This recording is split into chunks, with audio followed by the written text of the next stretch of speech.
Si vous n'étiez pas mère, vous n'étiez pas une vraie femme. Je suis assez gêné, moi, de voir cette nouvelle mode, tous ces politiciens, ne pas avoir d'enfants. Désintérêt total de la chose.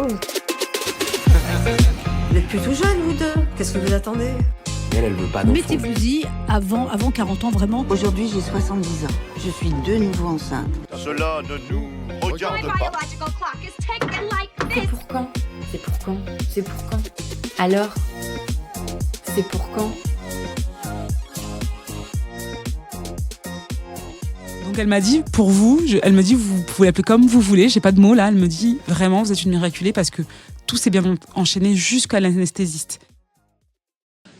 En général, c'est les mêmes qui vous disent d'ailleurs que mon accouchement, c'était le plus beau jour de ma vie. Moi, je veux bien les croire, y a pas de problème, ces filles-là. Mais ce que j'aimerais savoir, c'est à quoi ressemblent les autres jours de leur vie.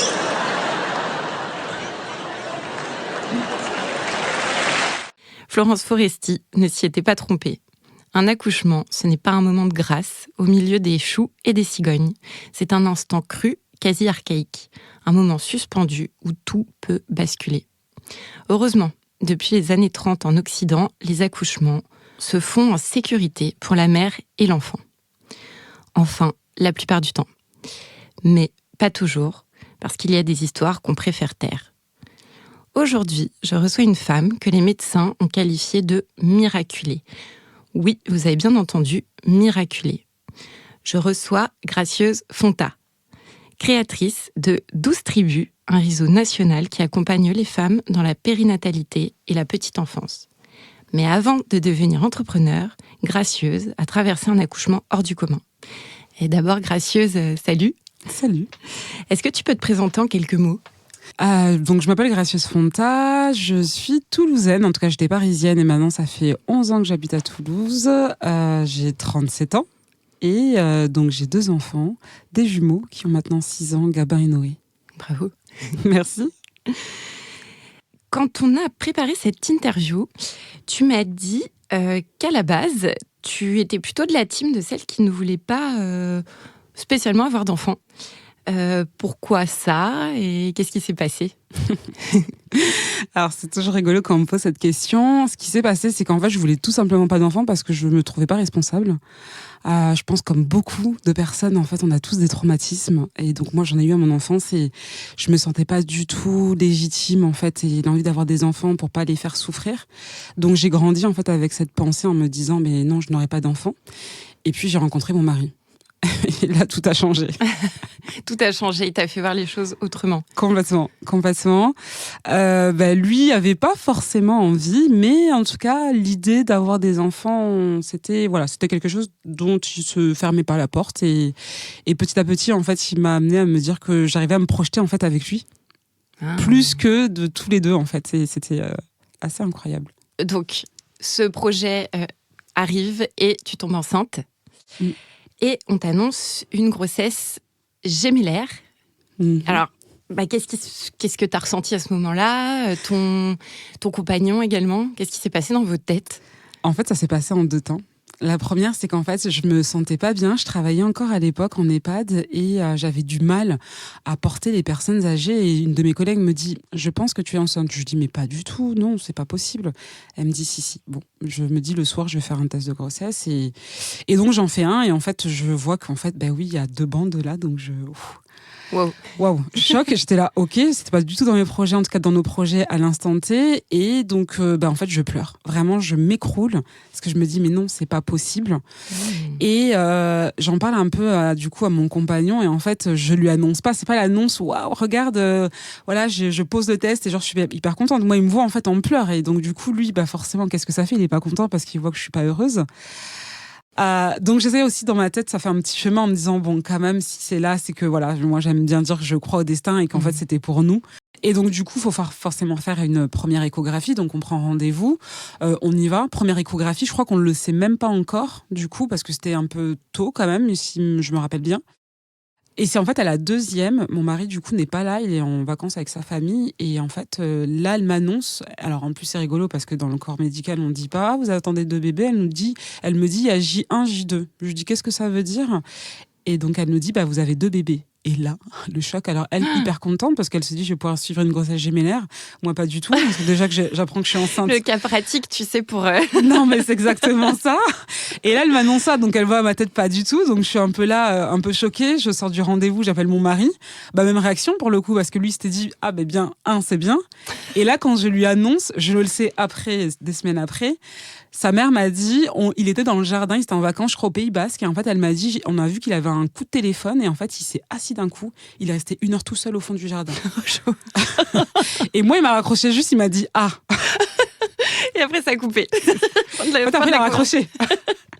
Donc, je me suis dit, deux choix, il rentre, il est content, sinon il ne revient pas. La sidération totale, quoi. Oh là là, ok. D'accord. Et du coup, toi, dans un premier temps, justement, comment t'as intégré cette info qu'il allait avoir non pas un, mais 2, justement, bébés? En fait, je pense que ça s'est fait au fil des semaines. En me disant que c'était là. J'en ai pas mal discuté avec ma mère. Ma mère est hyper croyante, donc elle me dit mais non, c'est un don du ciel. Toutes les personnes en fait autour de moi étaient hyper ravies, donc j'ai commencé à me dire de toute manière ils sont là.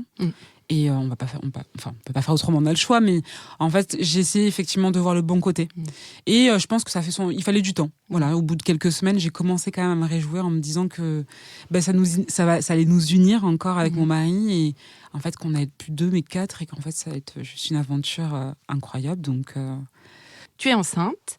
Comment se passe la grossesse, justement? Écoute, les premiers temps, la grossesse, elle se passe plutôt bien. J'ai pas forcément... Alors, après, je suis fatiguée parce que c'est une grossesse gémellaire, mais elle se passe plutôt bien. Après, les médecins sont quand même inquiets. Alors moi, j'étais suivie par une sage-femme libérale et en plus à l'hôpital. Parce que du coup, les grossesses gémellaires en France, c'est bien encadré quand même, vu le taux de risque élevé. Mais du coup, c'est vrai que voilà, ça se passait plutôt bien. Il y avait des petites choses qui n'étaient pas claires, en tout cas qui portent à suspicion, mais en même temps, moi, j'avais pas forcément. Donc, les premiers mois jusqu'au 6e mois, ça s'est bien passé. Au bout du 6e mois, quand même, les résultats de pas mal d'analyses montraient qu'il y avait des choses qui n'allaient pas, mais ils n'arrivaient pas à déceler ce que c'était. J'ai grossi d'un coup. Ils ne comprenaient pas pourquoi. J'avais envie de dire, je sais pas, j'ai deux bébés, quoi. Oui, quand même. Donc, je suis enceinte de jumeaux. Donc. Voilà, bon, après, je suis pas médecin, mais effectivement, voilà, il y avait des choses, et donc, encore plus suivi. Donc, j'avais une échographie tous les mois, je crois même des fois tous les 15 jours. Je voyais ma sage-femme régulièrement. J'ai plus le souvenir, mais en tout cas, c'était vraiment, c'était intense. D'accord. Voilà, pour suivre. Et je pense qu'arrivé vers le 6e mois, ils ont vu qu'au niveau, en tout cas, de l'échographie, il y avait des choses là aussi. Les garçons grandissaient, mais voilà, on m'a pas tout expliqué quand même. Hein. Tu sais, c'est toujours un peu... Oui, il y a toujours un espèce de jargon ou de mystère en fait autour de ce qui nous arrive souvent dans le domaine médical. On sait pas trop. Exactement, on sait pas trop. Je pense qu'après c'est pour pas aussi inquiéter, mais en tout cas voilà, il y avait tout ça. Donc moi, je t'avoue que j'ai commencé à me sentir fatiguée. Au bout du 6e mois, j'ai senti, tu vois, d'un coup que épuisée, quoi. J'avais, en plus, c'était l'été, j'avais des bas de contention super sexy. Et puis, je faisais de moins en moins. Je me déplaçais moins, je sortais moins parce qu'en fait, j'étais hyper, hyper fatiguée. Donc, jusque-là, ça allait, mais ça s'est vraiment accéléré à partir du 6e mois. Et il s'est passé quoi à ce moment-là ? À partir de ce mois-là, en fait... il y a eu plus d'analyses, donc on est parti quand même chercher, alors c'est ce qui s'appelle, je crois, le DPNI. D'accord. C'est pour aller voir s'il n'y a pas des pathologies, tout ce qui peut être handicap, voilà, toutes ces choses-là au niveau des enfants, parce que eux, certes, l'un des deux, donc Gabin, il a arrêté de grandir. Donc un des jumeaux. Un des jumeaux a arrêté de grandir, en tout cas... grandissait moins vite que ce qui était prévu, et il voyait effectivement que moi aussi, enfin voilà, sur les analyses, il y avait des choses, et en fait c'est vraiment arrivé au 7e mois où là ça a été un peu le 8e, pardon, parce que oui, le 8e. D'accord. Il y a quand même 2 mois latent là où il savait pas trop, donc observation, là aussi suivi plus, et puis le 8e mois est arrivé, et là ça a été beaucoup plus compliqué. La grossesse sur les derniers mois a commencé à se compliqué, pas mal. Et ton accouchement a eu lieu finalement en urgence. Est-ce que tu peux nous raconter ce qui s'est passé ? Ouais, bien sûr. Ce qui s'est passé, c'est que, donc, en fait, voilà, comme j'expliquais, voilà, ça s'est accéléré. Et en fait, au 8e mois, ils ont vu qu'il y avait des choses qui n'allaient pas du tout. Et en fait, c'était donc en décembre. Fin décembre, donc j'avais fêté Noël, je me souviens, on avait fêté Noël en famille et j'étais vraiment pas bien pour le coup.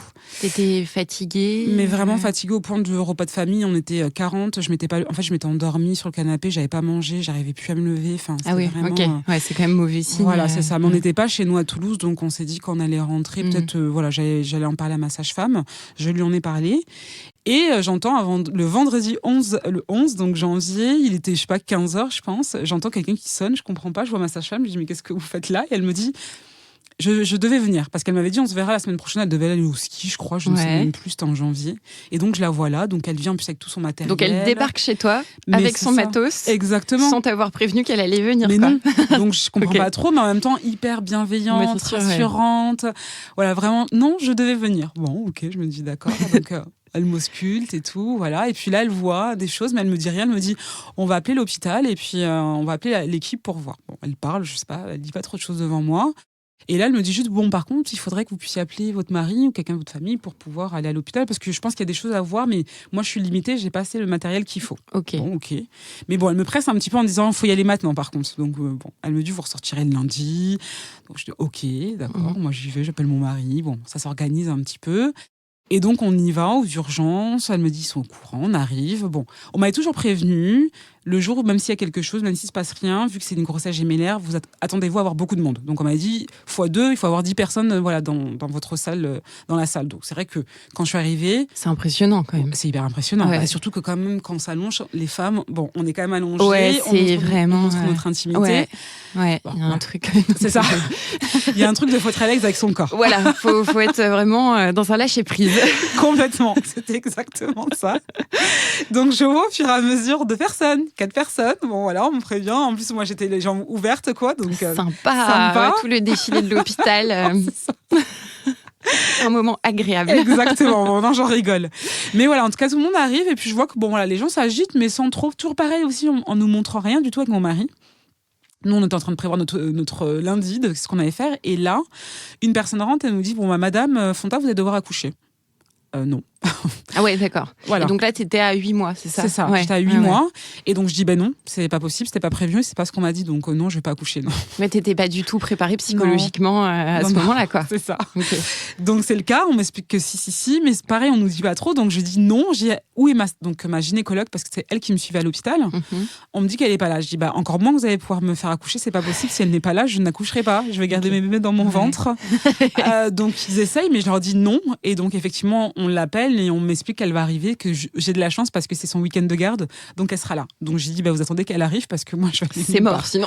Non, vraiment, je voulais pas qu'on me touche, j'étais pas du tout prête. Ouais, non, tu m'étonnes. En fait, c'est un choc, on t'explique pas, on te dit, là, maintenant, tout de suite. En plus, bon, voilà, j'ai pas mes détails, mais moi j'avais prévu, voilà, d'aller chez l'esthéticienne, me préparer. Ouais, t'avais un certain nombre de choses en fait que tu voulais mettre en place pour ce jour-là, et là. Non, là on te dit, puis on te rase dans un coup. Enfin, c'est pas hyper. Pas le choix, quoi. Chaud, Donc elle finit par arriver, on m'emmène au bloc, et en fait, au bloc, voilà, on m'explique que je vais pouvoir avoir une césarienne locale, donc je vais pouvoir être éveillée, voilà, pouvoir vivre mon accouchement avec mon mari. C'était prévu césarienne dès le début? C'était prévu. Ok, donc ça, t'as pas eu de surprise à ce sujet? Je pense que ma sage-femme m'avait préparé très rapidement en me disant... césarienne, elle voyait au fil des mois que quand même on partait sur une césarienne, mais elle m'avait toujours dit préparez-vous. Moi j'ai eu beaucoup de mal, mais elle m'avait dit préparez-vous vraiment, parce que à 90% c'est ce qui va arriver. Ok, ouais. Donc du coup t'étais préparée psychologiquement quand même à cette. J'étais préparée à l'annonce. Après, est-ce qu'on est vraiment préparé? Non, sûr. Moi je voulais accoucher naturellement, mais bon, voilà, je savais que dans un coin de ma tête c'était ça. Okay. Donc on m'explique que c'est le cas, donc je suis quand même rassurée parce que je me dis je vais être éveillée et voilà, ça va aller. Bon, je suis allongée, j'ai une infirmière qui est à côté, hyper bienveillante, gentille aussi, qui me rassure en me disant votre mari se prépare, il arrive. Et là, je vois juste derrière moi quelqu'un qui court, mais je vois pas qui c'est. Okay. Et donc, je vois que tout le monde s'agite. Et là, je vois que l'infirmière qui était hyper bienveillante, qui l'a été toujours, mais je voyais qu'elle était plus dans le même état. Okay. Et en fait, elle me dit pas. Et en fait, je lui demande qu'est-ce qui se passe là. Et en fait, elle me dit juste, en fait, finalement, votre mari va pas pouvoir venir. Et là, en fait, je commence à me stresser. Ah non. Et en fait, je commence à me lever. Et d'un coup, là, on me met un masque pour m'endormir directement. Mais c'est horrible. Mais ouais, quand même. Mais oui. Oh là là, oui, ok. Bon, comme elle panique. Mais c'est ça. Je pense que eux savaient ce qui se passait, mais en fait, plus le temps, en fait. Donc, pour éviter de me stresser, en fait, on m'a endormie direct. quoi. Donc moi on m'endort, donc je me souviens, je sais pas. Ouais, là c'est blackout finalement. C'est ça. Ok. Et en fait je me réveille, je me souviens pas, là je t'avoue que maintenant après le temps là est abstrait pour moi, je ne sais même pas les dates, les jours. Je sais que je me réveille et je vois juste mon mari qui me dit, je lui demande juste, on est une famille? Il m'a dit oui. Je me souviens juste de ça. Et t'étais vraiment dans un état de... T'étais dans un état un peu vaseux, post-anesthésie. Complètement. Voilà. Et t'as que ce souvenir, en fait, des heures ou jours suivants. Ok. Ouais. J'ai vraiment que ça. Et le lendemain, mon mari revient du coup en salle de réveil. Et donc, moi, je lui demande juste, les enfants vont bien? Parce qu'en fait, j'étais même pas sûre que j'avais accouché. Je lui dis, mais j'ai vraiment accouché? Parce qu'en fait, j'avoue que Puis tu sais, t'as toujours ton ventre, en fait. Donc, j'étais là, oui, ça change pas, ton corps change pas à la seconde, quoi. C'est ça. Donc, il me dit oui. En fait, là, je vois une équipe qui arrive et mon mari me dit rien. Et on me dit, bon, madame, on va devoir vous emmener ailleurs. Mais on m'explique que je vais pas aller en maternité. Et donc là, je dis, mais qu'est-ce qui se passe? Pareil, on me dit rien. Donc là, pareil, on me met de la morphine, tu sais, parce que bon, j'étais complètement. Et donc, je pense que pareil, là, je commence un peu à pas m'énerver, mais je comprends pas. Moi, j'essaye un petit peu en même temps. De comprendre quand même ce qui se passe depuis plusieurs jours. Et donc, en fait, j'arrive, on me dit pas. Et en fait, je me retrouve dans un service, je comprends pas trop, et j'arrive en réanimation. Ouais. Donc tu es là un peu, mais tu viens d'accoucher et tu te dis mais qu'est-ce que tu fais là? Et en fait c'est là où mon mari m'explique, bon bah on me dit très rapidement dans l'ambulance, parce qu'en plus l'hôpital est grand, donc c'est pas les mêmes services, hein, à Toulouse, l'hôpital de la maternité mère-enfant et adulte, donc bon alors on m'emmène en ambulance et en fait il me dit juste bon bah ton état fait qu'on est obligé de t'emmener là-bas. J'arrive là-bas, on m'explique effectivement un petit peu plus l'équipe, il m'explique que voilà ce dont j'ai besoin, bah voilà on pouvait pas me le donner en tout cas pour me suivre sur mon état de santé, je ne pouvais pas rester en maternité. Il fallait qu'on me mette effectivement dans un autre service et le seul qui pouvait m'accueillir, de ce que j'ai compris, c'était la réanimation. Ok. Bon, c'est pas super jojo parce qu'à une réanimation, quand même, les gens sont entre la vie et la mort quand même. Donc c'est sympa, ouais. C'est vrai que quand on vient de donner la vie, c'est bonne ambiance. C'est ça. Ok. C'est exactement ça. Okay. Donc voilà, donc j'arrive et je vais y passer 4 jours ou 5, je sais plus trop. Je te dis la temporalité, j'ai un peu de mal, mais en tout cas c'est long. Ouais. C'est long pour moi parce que je me dis mais pourquoi je suis là? Et en fait, je peux pas me lever parce que mon corps en fait a été tellement éprouvé qu'en fait, je vais rester 4-5 jours allongée, alitée, sous morphine. Sous morphine. Tu vois pas tes bébés du tout. En fait, ce que mon mari avait fait, c'est parce qu'il sentait que j'en avais besoin. Il avait motivé. En fait, il avait un peu tapé du poing. Parce qu'il trouvait pas ça normal qu'au bout de 3 jours, j'ai pas vu mes enfants. Il avait demandé à l'équipe qu'ils puissent amener mes enfants jusqu'à moi. D'accord. Sauf que pénurie de professionnels, c'était une interne sur sa pause et une infirmière de l'équipe sur leur pause du midi. Elles n'avaient pas mangé. Et elles s'étaient organisées, donc les enfants étaient sont dans des couveuses. Donc c'était impressionnant ce qu'il avait filmé en fait. C'était pas son souterrain avec les machines. Ah, c'était à peine légal. Ouais. Non, ça se fait pas trop, mais en fait il avait vraiment dit, elle a un besoin, la maman. Mais oui. Donc c'était un peu j'ai envie de dire la joie qui arrivait, parce qu'en plus en réanimation, les gens m'avaient demandé, moi je ne savais pas, donc j'ai vu, je comprenais pas. Tout le monde est arrivé. Il y avait eu mes beaux-parents aussi qui étaient là. Tout le monde était là, quoi. Et en fait, tout le monde était là. Je crois qu'on était 10 dans la chambre. Et l'équipe médicale de la RIA m'avait demandé est-ce qu'on peut être là aussi? Parce qu'en fait, eux, la vie, en fait, de voir des bébés. Donc on s'est retrouvés à 10, là, tous en joie. Moi, je pleurais, tout le monde pleurait. C'était assez incroyable. Ah, ça devait être un beau moment, quand même, franchement. Ouais, et ils sont arrivés de leur petite couveuse. C'est ça, exactement. Mais du coup, les infirmières devaient être là parce que, vu qu'ils avaient, en fait, ils avaient une sonde, en fait, voilà. Il fallait qu'elles puissent les manipuler. Donc, elles me les avaient mis sur moi. Enfin, voilà. D'accord, donc il y a eu quand même première rencontre au bout de 3 jours, qui a duré quelques minutes. Oui, ça a duré peut-être 15 minutes parce que c'était exceptionnel. C'était vraiment le truc exactement exceptionnel. Ouais, mais ça c'était vraiment, je remercie mon mari pour ça parce que c'est génial, c'est génial, franchement. Mais sinon, je ne voyais que mon mari et l'équipe médicale en fait. D'accord. Donc 5 jours en réa. Ouais. Et après, il se passe quoi du coup? Ben après, du coup, on essaye de me trouver une chambre parce que donc mon état va mieux quand même. Et il faut me trouver une chambre, sauf que je pense que j'étais à une période où en fait l'hôpital était saturé, donc en fait on ne trouvait pas de place. Donc j'ai dû faire un retour en salle de réveil. Donc je crois que j'y suis restée peut-être 1 ou 2 jours, sauf que salle de réveil, en fait il y a tout. Il y a des personnes qui accouchent, il y a des personnes qui perdent leurs enfants. Et en fait il y a pas de, c'est des box, donc il y a pas de porte. Donc on entend tout. Oui, c'est presque des petits rideaux, non, entre chaque personne. Exactement, c'est des petits rideaux. Ouais. Donc en fait, t'as tout, quoi. T'as aucune intimité. Non, vraiment. Donc là aussi, c'est éprouvant parce que tu fais face. Toi, t'as pas tes enfants, mais en même temps, t'entends qu'il y a d'autres personnes qui vivent des situations c'est horrible. hyper compliquées. Ouais, bah c'est ça, surtout dans ce genre d'endroit, quoi. Enfin, c'est ça. Donc voilà, donc il y a ce temps-là, et puis finalement, au bout de 2 jours, on me dit que qu'ils ont trouvé une chambre, donc j'arrive en maternité au bout d'une semaine quand même. Et arrivant en maternité, on m'explique que je ne vais pas pouvoir avoir mes enfants là de suite non plus. Donc là, ça fait combien de temps que tu as accouché? Ça fait plus d'une semaine, ça fait une dizaine de jours? Ça fait une semaine à peu près. Okay. Ça fait une semaine. Mais là, on me dit que c'est pas possible. C'est pas possible parce que on n'est pas sûr que mon état fasse que je puisse accueillir mes enfants d'un point de vue physique et psychologique. Ah ok. Ouais. Parce que sur l'aspect physique, ça s'entend, dans la mesure où, mais à la limite, t'es allongé et tu peux. C'est ça. Mais sur l'aspect psychologique, à ton avis, qu'est-ce qui leur fait se dire que psychologiquement, à ce moment-là, t'as pas le. Je pense que c'était des précautions dans le sens où de tout ce que j'ai traversé, moi je le savais pas, parce qu'on m'a expliqué peu de temps après. Mais... Oui, parce que jusque-là, on est d'accord, tu ne sais pas vraiment ce qui t'est arrivé quand même. Donc, non. c'est quand même. C'est ça. Mais eux le savent. Étonnant. C'est ça. Et je pense que, du coup, à mon avis, c'est pas anodin. Et parce que j'étais fragile et clairement, je l'étais. Je pense qu'ils n'étaient pas sûrs. Donc, que je puisse m'en occuper, en fait. Que je puisse avoir l'énergie nécessaire. Ça t'épuise encore plus, potentiellement, émotionnellement. Ok. Ouais. Donc, je vais un jour, le premier jour j'arrive, je vais en service de néonatologie pour rencontrer mes enfants. Bon, je suis plus jamais revenue. C'était un choc, en fait. J'étais pas préparée, on m'a pas préparé que je vois mes enfants avec des tubes, des fils, des machines, en fait. Ouais. Moi, je m'attendais à avoir un enfant, ce qu'on dit dans le jargon médical, sain. C'était pas du tout le cas. Donc, en fait, je me suis écroulée. Et puis, la néonatologie, c'est un service spécial, quand même. Enfin, t'arrives, c'est sombre. T'entends que des bruits, c'est des bips, des machines. Il y a plein d'enfants qui sont là aussi pour d'autres pathologies, qui sont là depuis longtemps, tu fais face à des parents. Enfin, moi, ça a été double traumatisme, en fait. Okay. Donc, je me suis écroulée. Et en plus, j'étais en fauteuil, donc je pouvais pas me lever.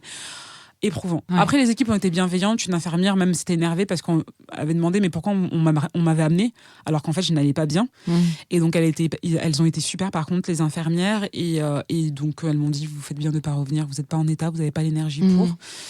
Donc c'est mon mari qui a continué à faire le relais, en fait. D'accord. Donc ton mari, lui, pendant cette période, il allait passer du temps avec toi et avec les bébés en néonat. C'est ça. En fait, il faisait le pot à pot parce qu'il fallait.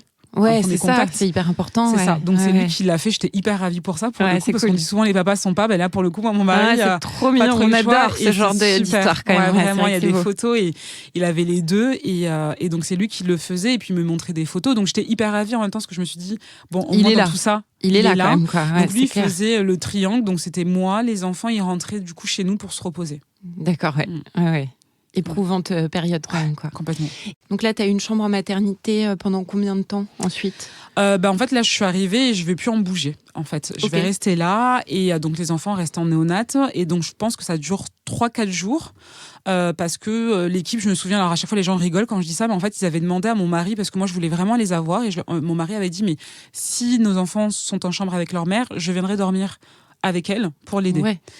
Et donc, pour encore mettre toutes les chances de notre côté, ils avaient demandé à mon mari que je fasse une vidéo. Pour convaincre que j'étais apte à pouvoir les avoir. Donc j'avais dit, mais en fait, en y pensant, j'ai rigolé parce que je me suis dit... C'est bizarre, quoi. En fait, oui, je vais prouver mes enfants. T'es la maman, évidemment. Mais, quoi. Enfin... mais complètement. Ouais. Bon, voilà. Donc mon mari m'avait dit, il demande ça, dit ça dans la vidéo. Donc mon mari m'avait filmé.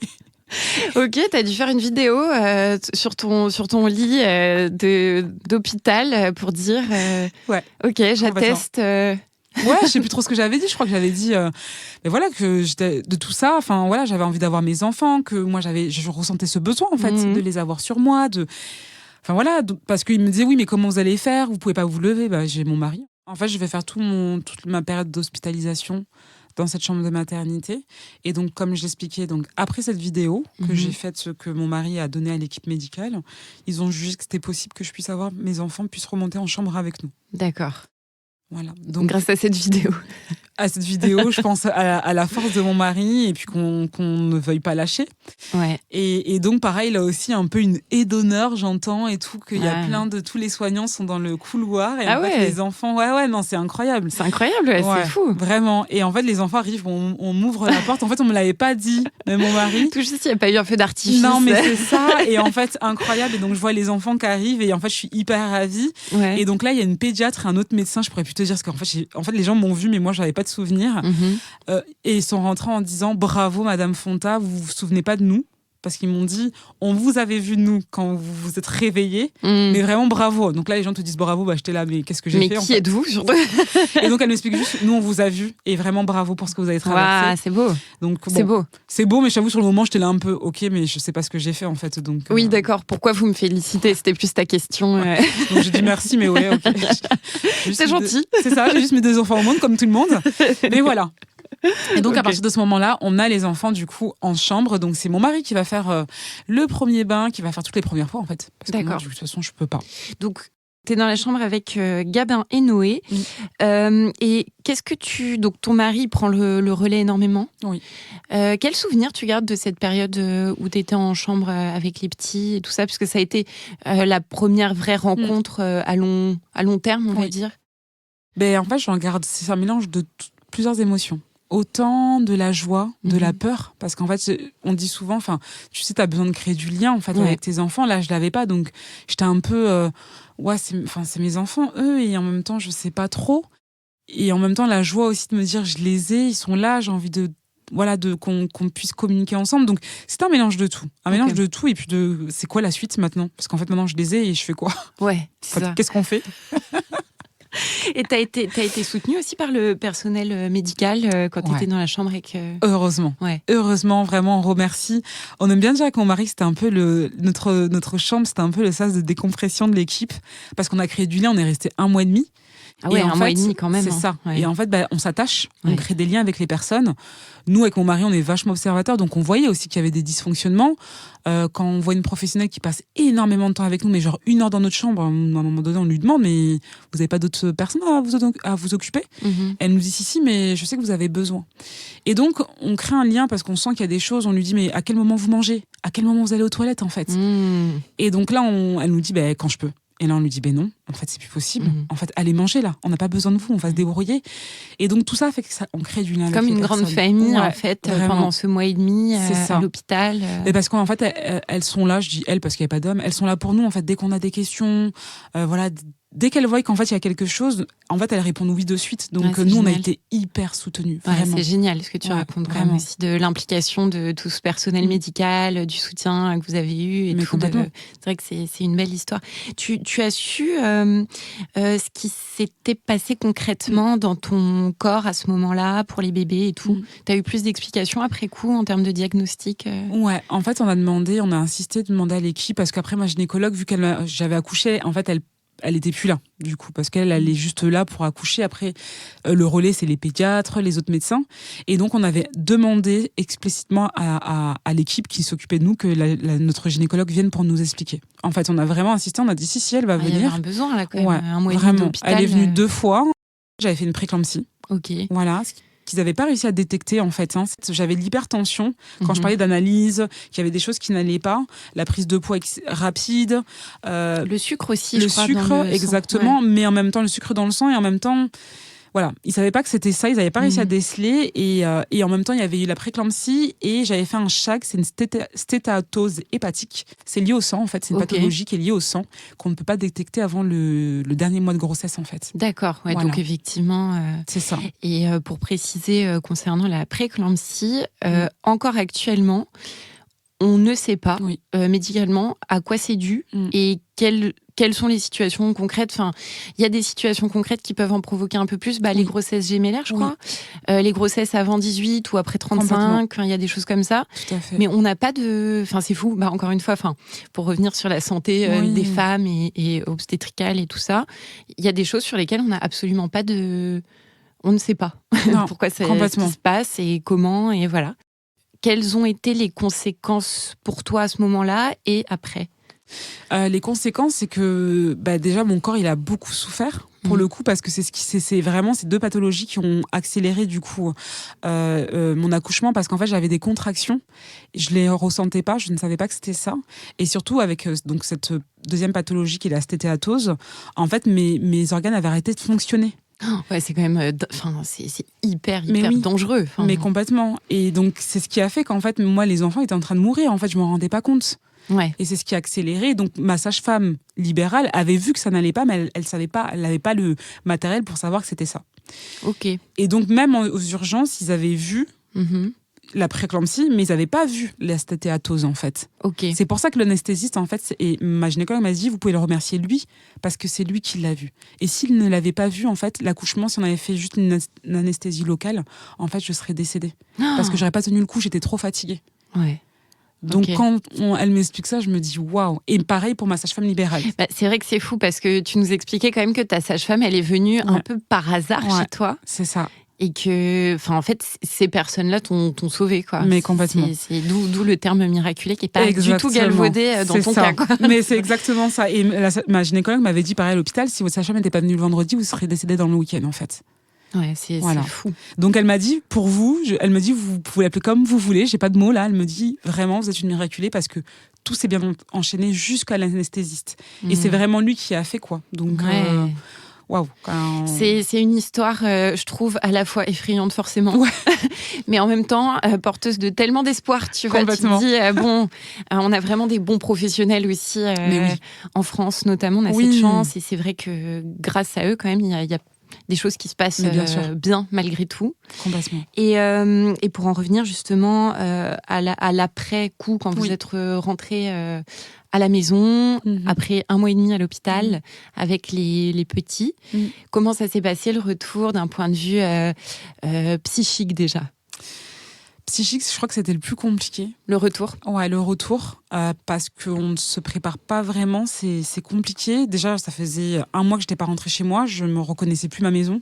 Mon mari a repris très rapidement le travail, parce qu'à l'époque, c'était en 2019, moi, quand j'ai accouché. Ah oui, c'était encore les 11 jours ou je sais pas quoi, là. C'est hallucinant. Enfin, exactement, on est bien d'accord. C'est un autre sujet, mais... c'est un autre sujet. 11 jours, c'est hallucinant. Donc moi, mon mari, à l'époque, avait fait un arrêt maladie avec son médecin pour avoir un peu plus longtemps. Donc il avait réussi à avoir, je crois, 2 semaines de plus, heureusement, parce que franchement, j'aurais pas pu sinon toute seule. Mais oui, non, mais c'est complètement... Mais oui. Enfin, encore une fois, petite parenthèse, mais comment se fait-il qu'il n'y ait pas d'option pour avoir un congé spécifique dans ce genre de situation, quoi ? C'est incompréhensible. Clairement. Ouais, je suis comment t'es complètement censée faire toute seule après avoir été hospitalisée 1 mois et demi avec, c'est vrai, tu le mentionnais aussi quand on échangeait, une cicatrice de césarienne qui mettait du temps à cicatriser aussi. Tu nous en parleras après. Et te débrouiller toute seule avec 2 enfants. C'est ça. Nouveau-nés. Enfin, je sais pas, c'est... Ah, mais moi, je suis complètement d'accord avec toi. Je trouve ça lunaire, quoi. pareil, je trouve ça lunaire. Et donc, mon mari, c'était le seul moyen qu'il avait trouvé parce que le médecin, effectivement, connaissait notre situation. Donc, s'est dit... Et c'est ce qu'il pouvait parce qu'effectivement, sinon, c'est compliqué pour les médecins, mais c'est ce qu'il avait fait. Donc, on est 2 semaines. Donc, j'ai eu un peu une pause parce que mon mari était vachement là. Mais ça a été hyper difficile. Et ma mère était beaucoup présente et beaucoup venue, parce que ma mère est à Paris, mais a fait beaucoup d'allers-rets-retours pour me soulager aussi, parce qu'il fallait se lever tout le temps, en fait. Les enfants, il y en a 2, ils se lèvent pas au même moment. Donc je crois que c'était compliqué, vraiment. Compliqué psychologiquement, physiquement, du coup. T'as mis combien de temps à retrouver à peu près, on va dire, un fonctionnement physique, entre guillemets, normal, à te sentir... 3 ans. Ouais. Franchement, vraiment, quand on le dit, 3 ans. Vraiment, pour retrouver pleinement capacité de mon corps, de mon esprit, 3 ans. Vraiment. Avant ça a été, je crois que, comme on le dit, j'étais un robot. Il fallait faire, en plus, les garçons avaient beaucoup de rendez-vous médicaux. Donc, en fait, je les ai priorisés eux, et j'ai fait que ça. En me disant, il faut faire, en me posant pas de questions, en me disant, moi, je verrai plus tard. Mode automatique enclenché. Et concernant justement la césarienne, est-ce que là, ça a été un peu plus rapide que 3 ans quand même pour pouvoir bouger Rapide, je ne sais pas, ça dépend. Ça a été long. Ça a été long, comme tu disais, parce que je cicatrisais mal, lentement. En fait, ma cicatrice s'est pas refermée directement, donc ça a été hyper long. Donc en fait, je ne pouvais pas m'habiller, sinon j'avais... en fait, c'était trempé. De toute façon, à l'hôpital, ils pouvaient rien faire, donc j'étais obligée de rentrer. Mais voilà, on m'expliquait qu'en plus, nous, les personnes racisées, en fait, on met plus de temps à cicatriser, ça, je le savais. Donc je crois que 2 mois après, vraiment... C'est hyper long. C'est hyper long.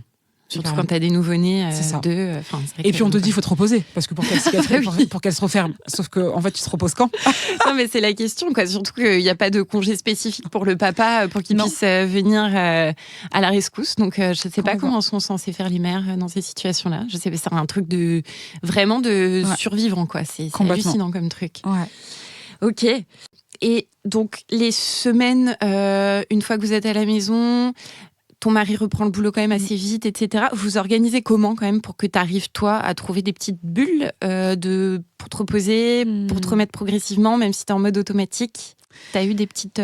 C'était compliqué parce que je pense que mon mari, je l'ai pas trop sollicité. Je l'ai compris avec le recul. Je lui demandais, mais en fait, c'était compliqué. Et je pense qu'en fait, on n'avait pas discuté de tout ce que lui avait traversé. Et je pense que lui, en fait, reprendre le travail, c'était aussi une bouffée d'air. Donc c'est vrai que la nuit, il m'aidait pas forcément. J'en ai beaucoup voulu, mais je l'ai compris par la suite, en fait. Ok. Donc tu te levais la nuit, toi? Ouais, beaucoup. Mes beaux-parents étaient là quand même. M'ont beaucoup aidé aussi. Ma mère aussi était là. Après, penser à moi, avoir des temps, non, j'en avais pas trop. Je crois que la seule personne qui l'a vraiment vue, que je voyais souvent, c'était la kiné de mes enfants. Parce qu'elle était à côté, on la voyait, je crois, 3 fois par semaine. Vraiment, on l'a vue pendant les 2 premières années, c'était intense. Et en fait, je crois qu'elle voyait. Et en fait, un jour, j'ai pleuré dans son cabinet. Elle m'a juste demandé comment ça va, en fait. Alors ça, c'est ce que...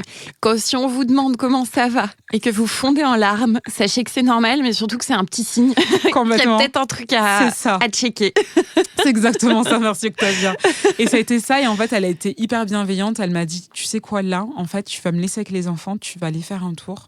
On va rentrer te reposer, tu reviens après. Et en fait, on l'a fait 2-3 fois. Et en fait, ça a été une bouffée d'air pour moi. Vraiment, parce que j'ai pas eu besoin de lui expliquer. En fait, j'avais pas envie d'expliquer. Elle savait. Elle voyait.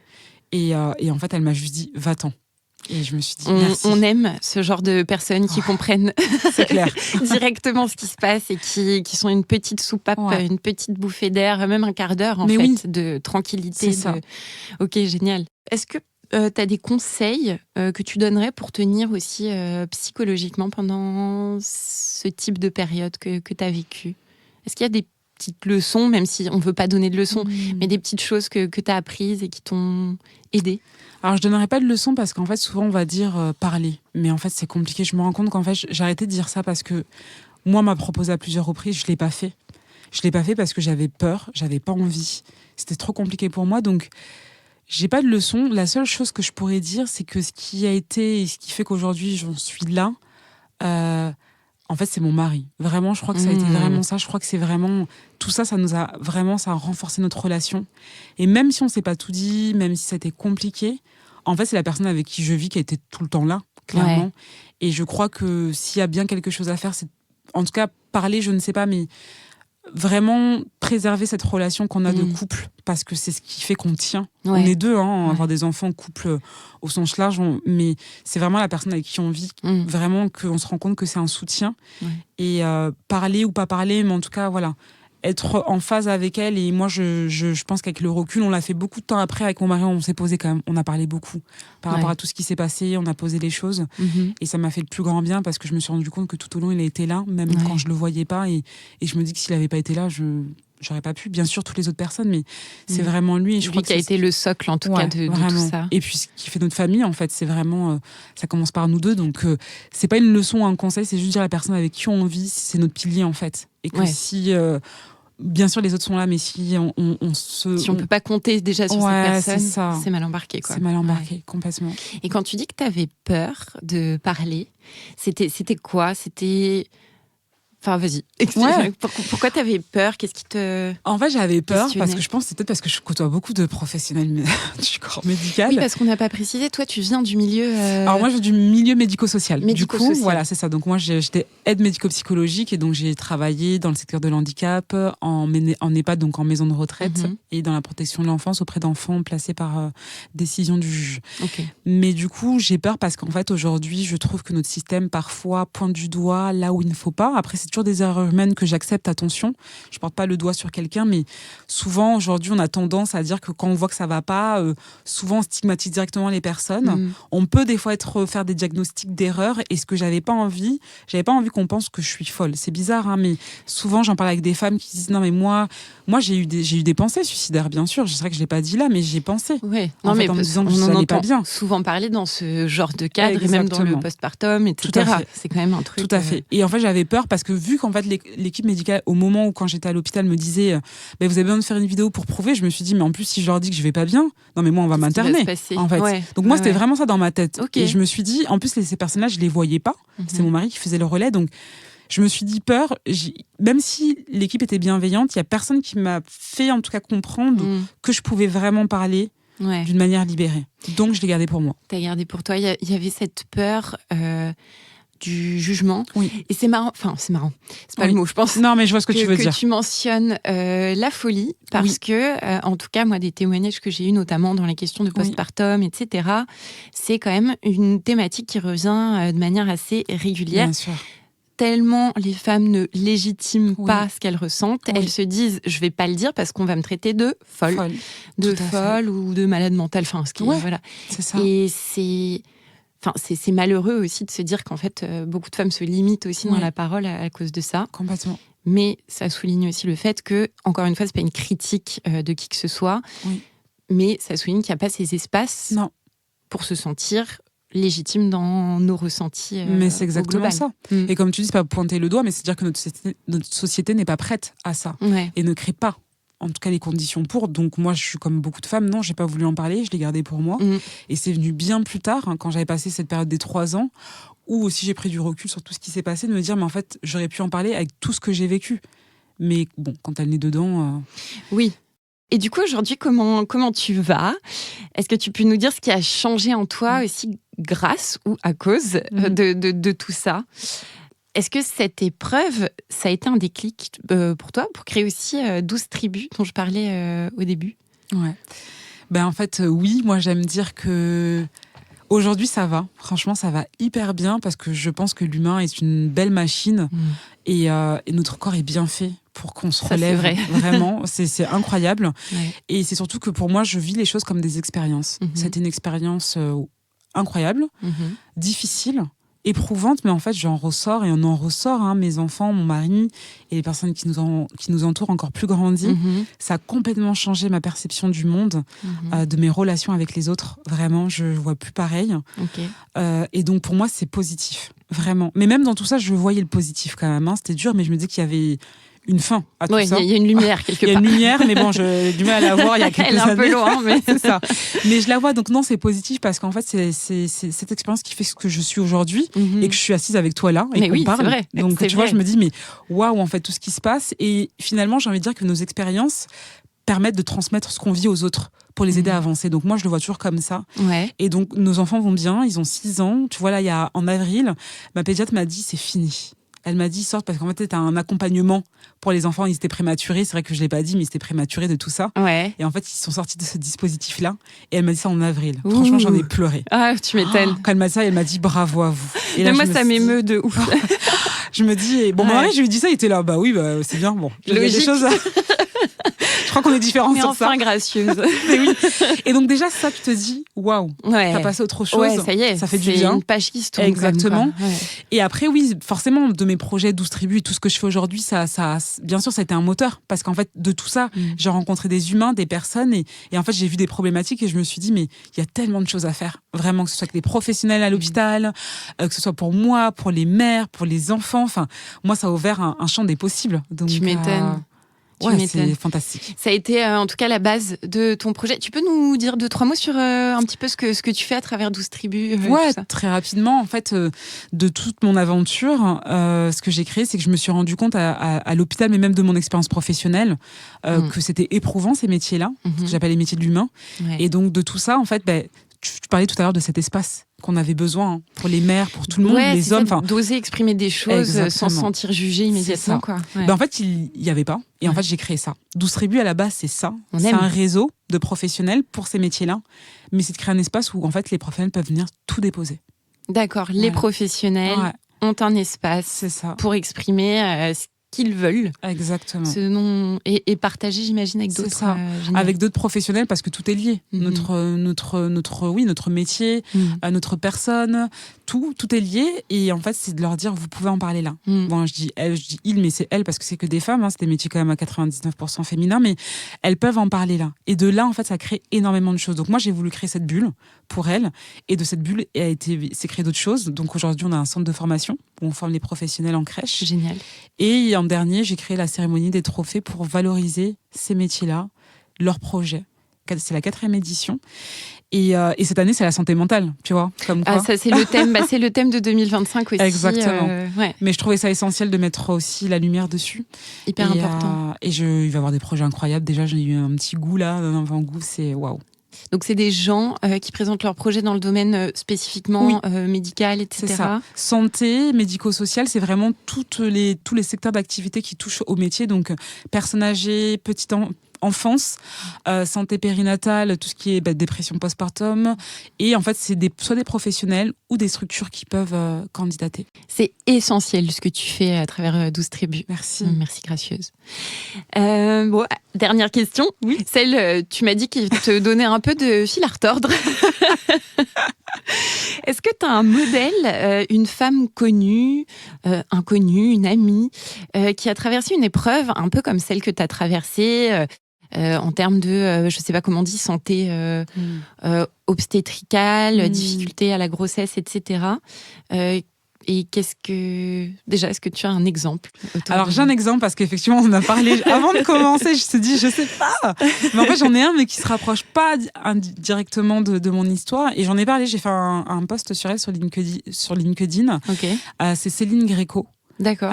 Céline Gréco, c'est la chef du pôle mère-enfant à l'hôpital Necker et de la douleur. Et elle a créé l'association Impact qui accompagne les enfants de la présentation de l'enfance. Et Céline est une femme qui a vécu des violences intrafamiliales. D'accord. Et de ça, en fait, son rêve, c'est de devenir médecin et c'est ce qui l'a maintenue, en fait. Elle est devenue médecin. Elle est devenue médecin. Et elle œuvre aujourd'hui, elle en parle beaucoup. Et c'est une femme remarquable, je trouve, parce qu'en fait, si c'est pour faire lien avec mon histoire, je trouve, en fait, c'est la résilience de l'épreuve. Ouais. C'est pour ça que j'en ai beaucoup de personnes, parce que beaucoup de personnes font de leurs épreuves une force pour arriver à un but et finalement aider les autres. Et je crois que c'est ça qui me fascine chez cette femme-là et chez beaucoup d'autres.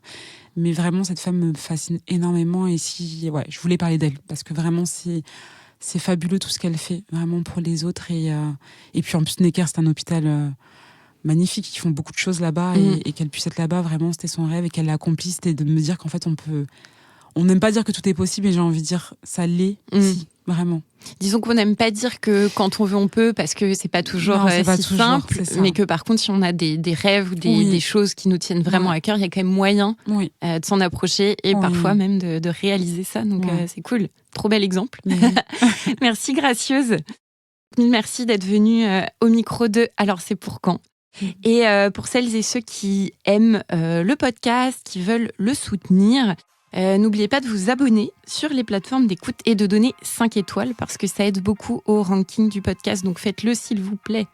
Ça nous aide au maximum. Merci beaucoup et à très bientôt. Salut. Le sujet vous intéresse ? Vous avez des questions, des suggestions concernant le podcast ? Ça se passe sur Instagram, sur le compte Alors c'est la lettre C pour quand, tout attaché. Alors c'est pour quand, tout attaché. Je vous mets le lien dans le descriptif de l'épisode. À bientôt.